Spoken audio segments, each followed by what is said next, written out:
Assalamualaikum warahmatullahi wabarakatuh. Let me introduce myself. My name is Sela Febriani from Management 23B with NPM 234110003. In this video, I will explain about the legal aspects in business feasibility studies. Dalam studi kelayakan bisnis, aspek hukum ini menjadi salah satu komponen utama yang harus dianalisis secara mendalam sebelum sebuah usaha dijalankan. Mengapa begitu? Karena aspek ini tidak hanya menjadi syarat administratif semata, namun juga sebagai pengaman bagi keberlangsungan usaha dalam jangka panjang. Memahami regulasi dan tentunya peraturan yang berlaku akan membantu pelaku usaha untuk menghindari potensi masalah hukum yang bisa menghambat atau bahkan menghentikan operasional bisnis. Tujuan dari analisis aspek hukum dalam studi kelayakan bisnis ini untuk meneliti keabsahan, kesempurnaan, dan keaslian dokumen-dokumen yang dimiliki sebuah bisnis. Penelitian keabsahan dokumen dapat dilakukan sesuai dengan lembaga yang mengeluarkan dan mengesahkan dokumen yang bersangkutan. Pertama-tama, yang perlu diperhatikan adalah legalitas usaha, yang meliputi bentuk badan hukum yang akan dipilih, seperti CV, PT, koperasi, atau usaha perseorangan. Pemilihan badan hukum ini akan menentukan tanggung jawab hukum, kewajiban perpajakan, serta struktur kepemilikan dan pengelolaan bisnis. Selain itu, pelaku usaha wajib memastikan bahwa perizinan usaha telah lengkap sesuai dengan sektor industrinya.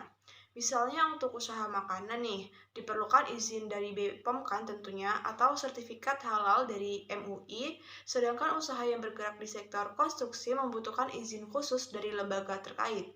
Bentuk-bentuk badan hukum usaha ini yang pertama ada perseorangan. Ini merupakan badan usaha yang kepemilikan dan pengelolaannya ditangani oleh satu orang saja.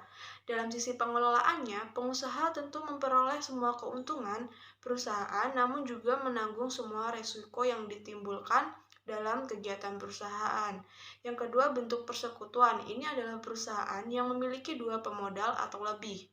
Pembentukan persekutuan ini bisa berdasarkan kontrak tertulis atau kesepakatan yang legal. Persekutuan terdiri dari firma dan persekutuan komanditer atau disebut biasanya CV. Yang ketiga ada bentuk PT atau perseroan terbatas. Perseroan terbatas ini menurut undang-undang berarti badan hukum yang didirikan berdasarkan perjanjian yang melakukan kegiatan usaha dengan modal tertentu yang seluruhnya terbagi dalam saham dan memenuhi persyaratan yang ditetapkan undang-undang ini serta peraturan pelaksanaannya. Dan yang keempat ada bentuk badan hukum yayasan. Ini adalah organisasi yang berbentuk korporasi untuk memberikan pelayanan kepada masyarakat. Yayasan ini didirikan dengan tujuan sosial, bukan untuk mencari keuntungan semata. Kekayaan yayasan terpisah dari kekayaan anggotanya. Dana operasional diperoleh dari sumbangan para donatur. Selanjutnya, perlindungan hukum terhadap aset intelektual juga menjadi bagian penting. Nama dagang, merek, logo, desain produk, hingga hak cipta, konten perlu dilindungi secara hukum melalui pendaftaran di lembaga resmi seperti Direktorat Jenderal Kekayaan Intelektual atau DJKI. Tanpa perlindungan ini, inovasi dan identitas usaha berisiko ditiru disalahgunakan oleh pihak lain. Selain itu, aspek hukum juga mencakup ketentuan ketenagakerjaan seperti penggajian, jaminan sosial, kontrak kerja, hingga keselamatan dan kesehatan kerja.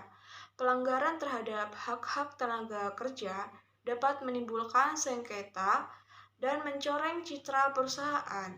Dalam konteks ini, tentunya penting bagi pemilik usaha untuk memahami berbagai undang-undang ketenagakerjaan dan regulasi turunan lainnya. Peraturan lingkungan juga tentunya menjadi pertimbangan hukum, terutama bagi bisnis yang berpotensi menghasilkan limbah atau mempengaruhi ekosistem di sekitarnya. Dalam hal ini, pelaku usaha wajib memenuhi standar AMDAL atau analisis mengenai dampak lingkungan atau UKL-UPL atau disebut upaya pengelolaan lingkungan dan upaya pemantauan lingkungan sesuai dengan skala usahanya. Selain itu juga tidak kalah penting adalah untuk memperhatikan hukum persaingan usaha. Tentunya agar operasional bisnis tidak melanggar aturan, anti monopoli, atau praktik curang dalam kompetisi. Indonesia sendiri juga memiliki Undang-Undang Nomor 5 Tahun 1999 tentang larangan praktek monopoli dan persaingan usaha tidak sehat yang wajib dipahami oleh para pelaku usaha. Nah, yang terakhir ini aspek hukum juga menyangkut tentang perjanjian bisnis nih, baik dengan mitra, pemasok, distributor, maupun investor. Kontrak yang dibuat itu harus memenuhi prinsip-prinsip hukum perjanjian seperti kesepakatan bersama, objek yang jelas, dan tentunya tidak bertentangan dengan hukum yang berlaku.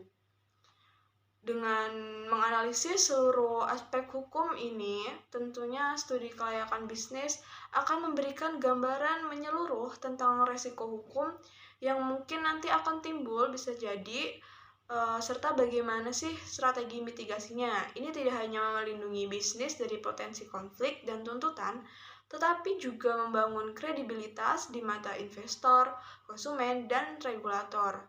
Singkatnya ini, bisnis yang layak secara hukum adalah bisnis yang siap tumbuh secara sehat, profesional, dan tentunya berkelanjutan.